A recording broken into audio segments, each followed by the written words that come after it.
حاضرین مجلس، بزرگوں اور دینی بھائیوں، یہ نکاح کی مجلس ہے اور اسے سنت کی مجلس کہا جاتا ہے۔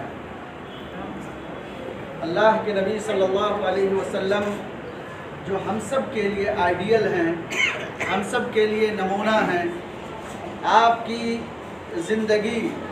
اور آپ کے اسوے اور طریقے پر عمل کر کے ہم اس دنیا میں اور آخرت میں بھی کامیاب ہو سکتے ہیں۔ اللہ کے نبی صلی اللہ علیہ وسلم نے شادی کیسے کی جائے، آپ اپنی بچی کی شادی، آپ اپنے بچے کی شادی کس طرح سے کریں، یہ ایک متفقہ دستور، آئیڈیل، نمونہ اور قانون دے کر کے اللہ کے رسول صلی اللہ علیہ وسلم اس دنیا سے تشریف لے گئے ہیں۔ کسی بھی قوم، کسی بھی تہذیب، کسی بھی سماج کے اندر اتنا صاف ستھرا طریقہ موجود نہیں ہے جتنا بفضل تعالی، اللہ کے فضل، اللہ کے کرم سے ہم امت مسلمہ کے لیے اللہ کے نبی صلی اللہ علیہ وسلم نے اسوہ اور طریقہ بنایا ہے۔ اللہ کے نبی صلی اللہ علیہ وسلم نے خود اپنی شادیاں اور اپنے بچیوں کی شادیاں کر کے رہتی دنیا تک کے مسلمانوں کے لیے ایک طریقہ بنا دیا۔ اب ہم برادران وطن کے پاس پڑوس میں رہ کر ہم اس پہ کچھ کمی اور کچھ اضافہ کر دیتے ہیں جو سنت سے اور اللہ کے رسول کے صلی اللہ علیہ وسلم کے طریقے سے ہٹا ہوا ہوتا ہے۔ ہمیں چاہیے کہ ہم شادی کے اس مبارک موقع پر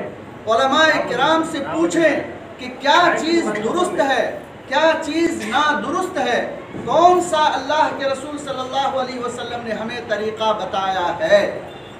یہ اتنا نازک اور اہم ترین موقع ہے، جو دو زندگیوں کا معاملہ ہے۔ یہ دو زندگی آپس میں مل کر گزاریں گے، دو خاندان کے آپس میں جڑنے کا معاملہ ہے، دو علاقے کے آپس میں رابطے اور تعلق اور علاقے کا اور اس کے آپسی تعلقات کا مسئلہ ہے۔ ہم لوگ کہاں دھران یہاں آئے، کہاں بھوک رہا سنسری، یہاں سے 50 کلومیٹر دور، کوئی رشتہ نہیں، کوئی تعلق نہیں آپ سے، لیکن ایک ایسا اللہ کے رسول صلی اللہ علیہ وسلم نے طریقہ بتایا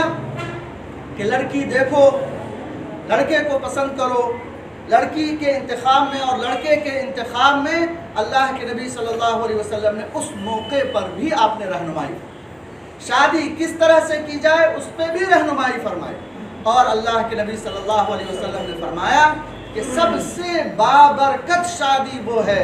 جس کے اندر کم سے کم خرچ اور دکھاوا کیا گیا، ٹیپ ٹاپ کیا گیا۔ آج ہماری شادیاں غیروں سے متاثر ہو کر ایسی ٹیپ ٹاپ والی شادی، ایسے دکھاوے والی شادی ہو گئی ہے جس کو یہ کہتے ہوئے کبھی افسوس ہونے لگتا ہے کہ ایک مسلمان کی شادی۔